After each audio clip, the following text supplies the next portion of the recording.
Olá, estudantes! Eu sou o professor Raul Queiroz de Língua Portuguesa. Pupilos, hoje é dia de Sexto Tempo.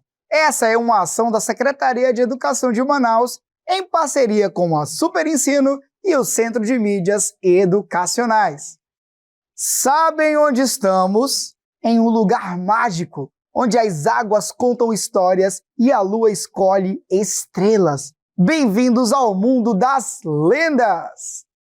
As lendas são narrativas populares passadas de geração em geração. Elas fazem parte da cultura de um povo, explicando fenômenos da natureza ou ensinando valores, muitas vezes com um toque mágico ou sobrenatural.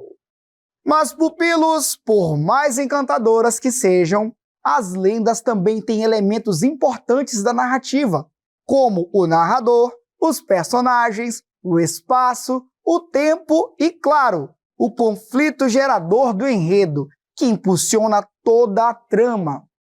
Vamos mergulhar nessa história juntos? A lenda da Vitória Régia. Nayá era uma bela jovem indígena que se apaixonou por Jaci, a lua, que brilhava no céu e iluminava as noites. Segundo os pajés e caciques, de tempos em tempos, Jaci descia à terra para buscar as mais belas indígenas para transformá-las em estrelas. Nayá, encantada com a história, quis ser levada por Jaci e se tornar uma estrela. Todas as noites, Nayá admirava a lua e, pela manhã, recusava o cortejo de diversos guerreiros. Certa noite, ao lado de um igarapé, Nayá viu o reflexo de sua amada nas águas escuras. Animada e sem acreditar que estava tão próxima de sua paixão, Nayá atirou-se no igarapé, sumindo entre as águas e afogando-se. Vendo o sacrifício de Nayá, Jaci resolveu transformá-la em uma estrela incomum. O destino de Nayá não estava no céu, mas nas águas, a refletir o clarão do luar. Nayá virou a Vitória Régia, a grande flor amazônica das águas calmas, a estrela das águas, tão linda quanto as estrelas do céu, e com um perfume inconfundível, e que só abre suas pétalas ao luar. Pupilos, que história forte e poética, não é? Vamos agora identificar seus elementos. Vamos começar com aqueles que são responsáveis pela própria história, os personagens. A personagem central ou protagonista é Nayá. É ela quem vive o conflito, toma as decisões e se transforma no final. Já Jaci, a lua e os pajés ou caciques são personagens secundários. Eles aparecem como parte da cultura e do contexto, influenciando Nayá com seus ensinamentos, mas sem viver diretamente o conflito. Agora, pupilos, atenção aqui. Essa parte é importante. Qual é o cenário da nossa história? A narrativa se passa em um espaço físico, à beira de um igarapé, em um ambiente amazônico cheio de elementos naturais, floresta, céu estrelado, lua brilhando. E o tempo da história é um tempo cronológico, com uma sequência acontecendo durante várias noites. Percebem que Nayá toda noite esperava por Jaci? E o mergulho acontece num momento exato, uma dessas noites. Nada está acontecendo fora da ordem natural do tempo. E o narrador? Aqui a história é contada por alguém que observa tudo, mas não participa dos acontecimentos. Isso é um narrador em terceira pessoa do tipo observador, que só conta o que vê sem mergulhar nos sentimentos mais profundos dos personagens. Mas se fosse Nayá contando a própria história, dizendo "Eu vi o reflexo da lua e me joguei na água", aí seria uma narrativa em primeira pessoa, com um narrador personagem. Legal, não é? Agora que já identificamos alguns elementos da narrativa da lenda da Vitória Régia, vamos falar um pouco sobre a forma como as ações acontecem na narrativa, que nós chamamos de enredo. Esse enredo nada mais é que o conjunto de ações que formam a história. E olha que legal, o enredo pode se organizar de dois jeitos diferentes. Isso muda muito a forma como lemos e entendemos o texto. O enredo linear é aquele em que os acontecimentos seguem uma ordem cronológica, ou seja, do jeitinho que elas aconteceram, começo, meio e fim. Na lenda da Vitória Régia temos o enredo linear, porque tudo é contado nessa ordem. Primeiro, conhecemos a Nayá e o seu desejo de se tornar uma estrela. Segundo, vemos como ela recusava os pretendentes. Terceira, então acompanhamos o momento em que ela mergulha no igarapé. Por fim, sua transformação na flor Vitória Régia. Agora, pupilos, existe também o enredo não linear, que é um pouco diferente.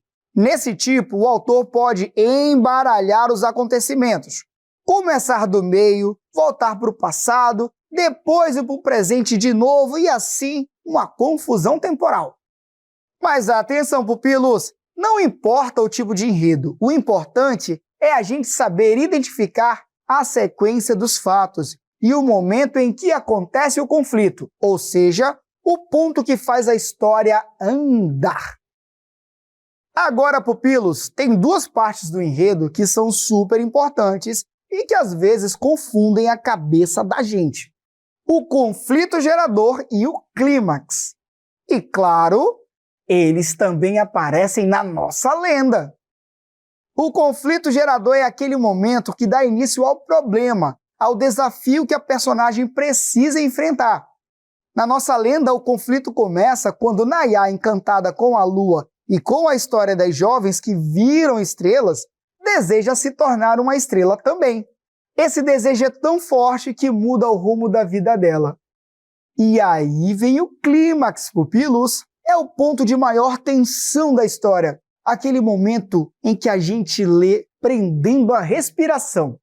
O clímax dessa lenda acontece quando Nayá, ao ver o reflexo da lua nas águas do igarapé, decide se jogar, achando que finalmente alcançaria seu sonho.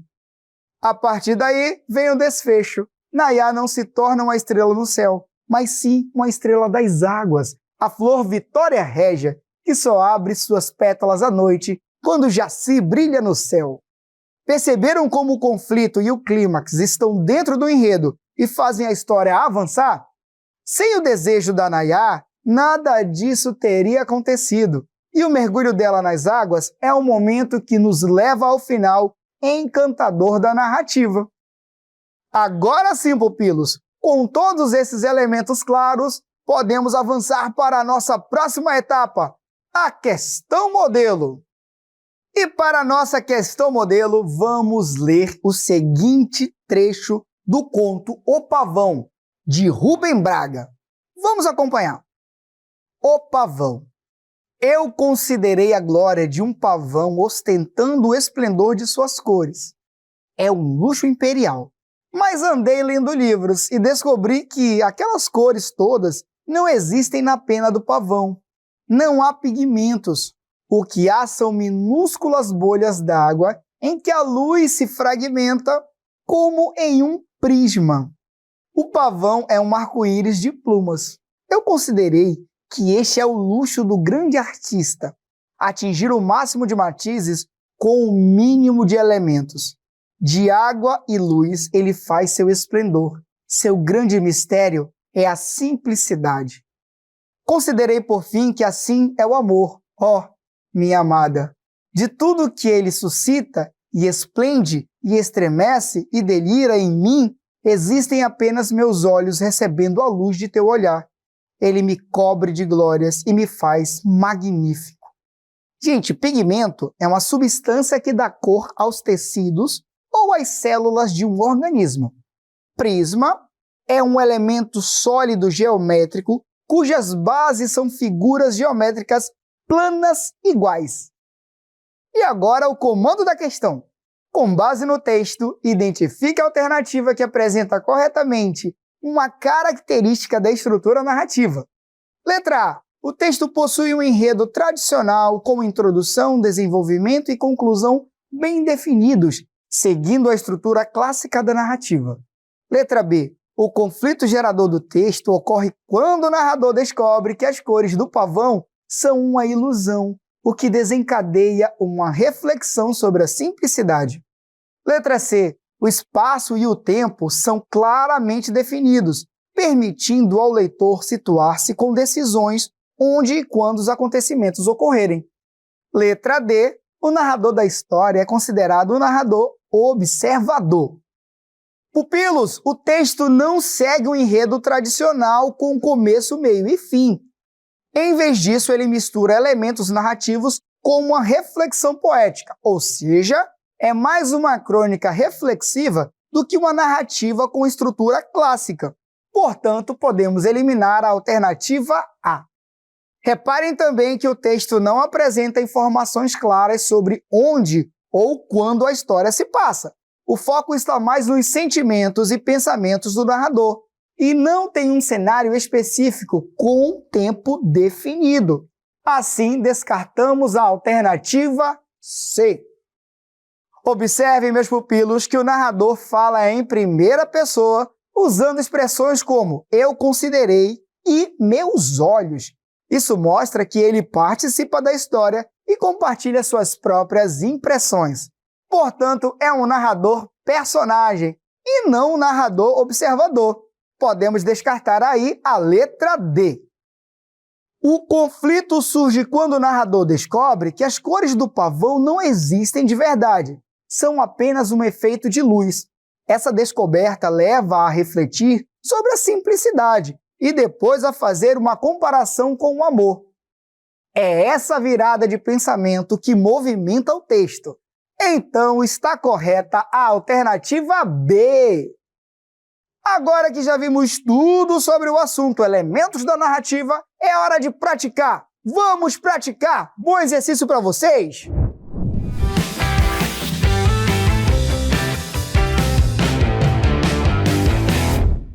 Olá, meus queridos! Hoje a dica é comigo, professor Micael Ferreira, professor de língua portuguesa, e falaremos sobre o conflito gerador que aparece nas histórias de narração. Como que isso acontece? Geralmente é um fato que vai gerar um problema para ser solucionado na trama. Quer um exemplo? Por exemplo, em Chapeuzinho Vermelho, qual é o conflito gerador dessa história? Quando o lobo invade a casa da vovozinha. A partir daí, desenrola-se todo um problema, certo? Na história dos Três Porquinhos, onde está o conflito gerador? Quando o lobo ameaça soprar e derrubar todas as casas dos porquinhos. Compreenderam? Agora é hora de praticar!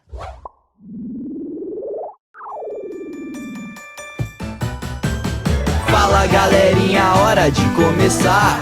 Pimpolhos e pupilos prontos pra brilhar. Bonitos e bonitas, vem participar. Com a Super Ensino vamos praticar. Vamos começar. Vem participar. Vamos praticar. Vamos praticar. Vamos praticar. E a nossa questão pede o seguinte: leia o texto e responda à questão. Origem do rio Amazonas. No passado, o Sol se apaixonou pela Lua. O Sol ficou encantado com a beleza da Lua e a iluminava com carinho, enquanto ela sonhava com o calor do Sol e chorava, querendo estar mais perto dele. Um dia, o Sol mandou os passarinhos pedirem a Lua em casamento, e a Lua, cheia de alegria, aceitou. O casamento seria celebrado com grande festa, e o céu se enfeitou com estrelas e nuvens, decorando o firmamento. Mas o mar não aprovou a união e avisou que o casamento poderia destruir o mundo. O calor do Sol queimaria tudo, enquanto as lágrimas da Lua inundariam a terra. A Lua não se importou com o aviso, mas o Sol, preocupado, decidiu se separar dela para não causar destruição. Desde então, sempre que a Lua aparece no céu, o Sol se afasta e, às vezes, quando se encontram, tudo escurece antes de se separarem novamente. As lágrimas da Lua que caíram sobre a terra formaram o rio Amazonas. O mar zangado não permite que as lágrimas toquem suas águas e tenta acabar com elas com o barulho forte da pororoca. E aí, meus queridos, vocês sabem o que é a pororoca? Bom, pororoca são ondas que se formam no rio em época de cheia, quando as águas do rio se encontram com as águas do mar. E o comando da questão é esse: sobre os personagens da narrativa, é certo afirmar que: letra A, o mar é o protagonista da história. Letra B, os passarinhos que pediram a lua em casamento foram os antagonistas. Letra C, o sol é um personagem secundário na narrativa. Letra D, o sol e a lua são os protagonistas da história. Tempo na telinha!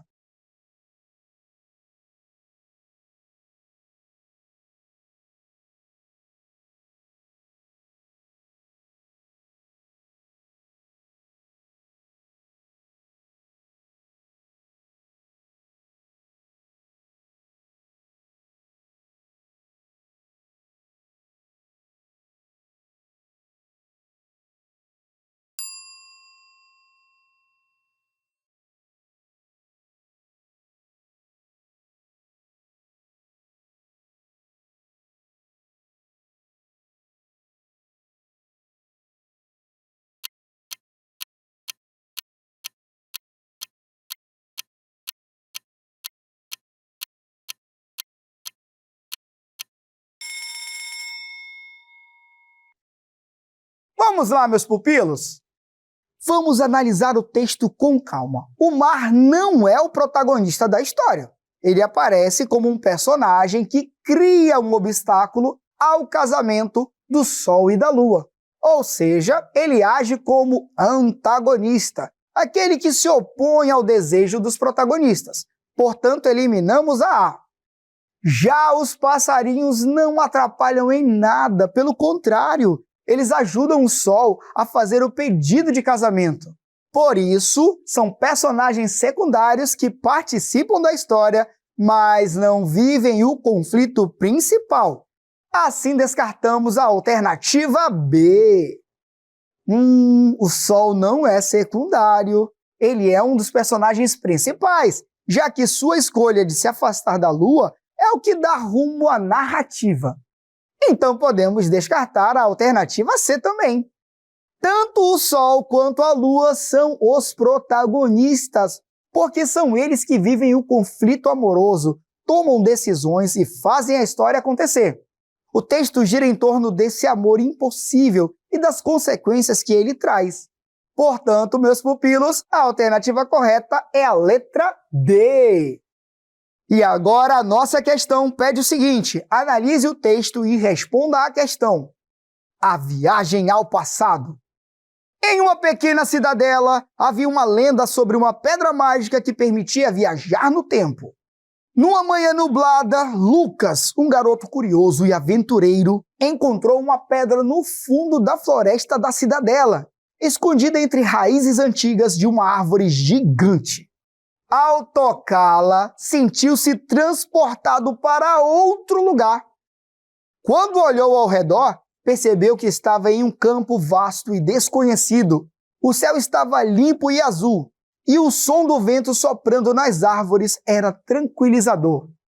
Não reconhecia nada, mas logo viu pessoas a cavalo, roupas antigas e descobriu que havia sido levado para o passado. Intrigado, Lucas andou até um vilarejo próximo, onde as casas eram simples e feitas de madeira.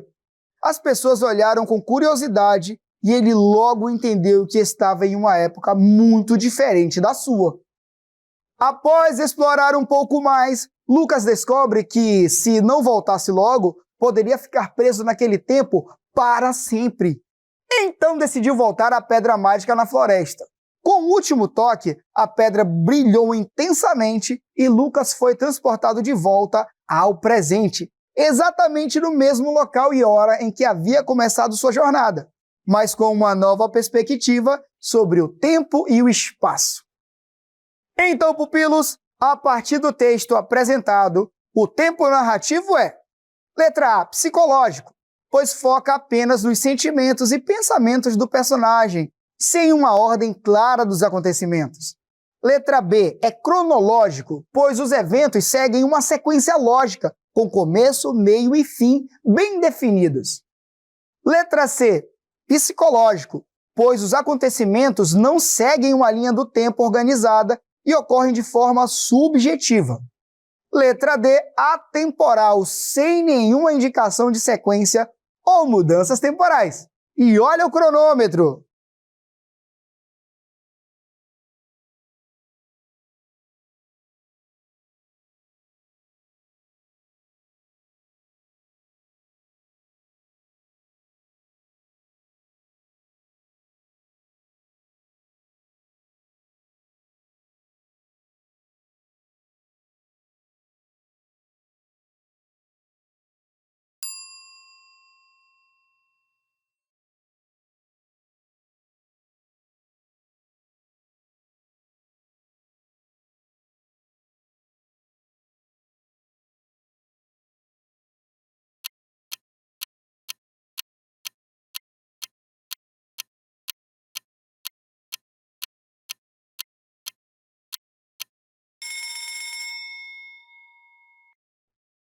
Vamos analisar juntos, pupilos!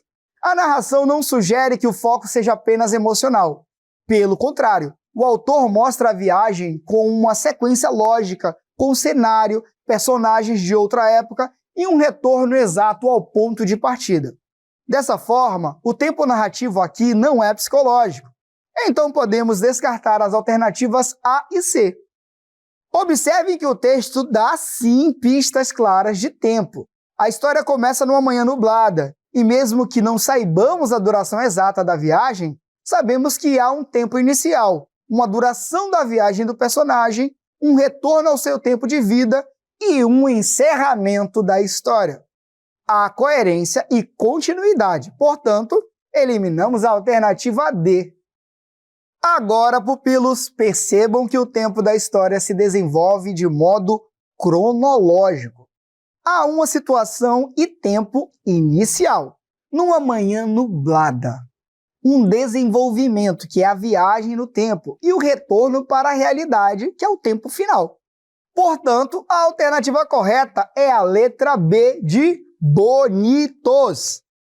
Agora a nossa questão é a seguinte: leia o trecho da música Marvin, da banda Titãs, e responda à questão. Meu pai não tinha educação. Ainda me lembro, era um grande coração, ganhava vida com muito suor, e mesmo assim não podia ser pior. Pouco dinheiro para poder pagar todas as contas e despesas do lar. Mas Deus quis vê-lo no chão com as mãos levantadas para o céu, implorando perdão. Chorei, meu pai disse boa sorte, com a mão no meu ombro, em seu leito de morte. E disse, Marvin, agora é só você, e não vai adiantar, chorar vai me fazer sofrer. Essa música é muito bonita, meus queridos. E o comando da questão é o seguinte: nessa música, o narrador pode ser considerado como: letra A, onisciente, sendo aquele que conhece a história. Letra B, personagem, evidenciado pelo uso de verbos em terceira pessoa. Letra C, onisciente, que conhece os pensamentos dos personagens. Letra D, personagem, evidenciado pelos verbos em primeira pessoa. Tempo na tela!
Vamos analisar juntos, pupilos!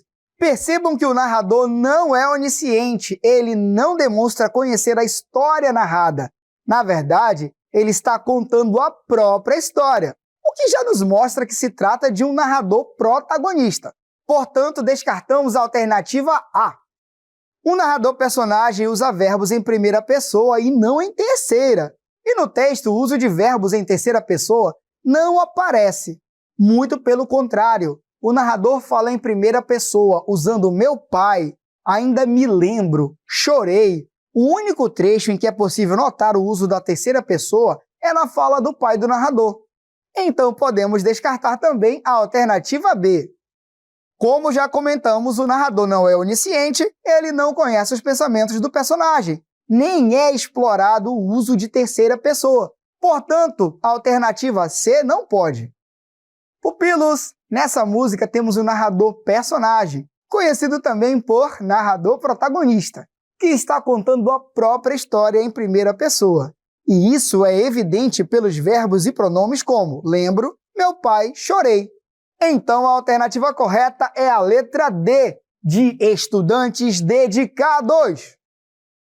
Estudantes, espero que vocês tenham aproveitado o encontro de hoje. Nos vemos no próximo Sexto Tempo. Tchau!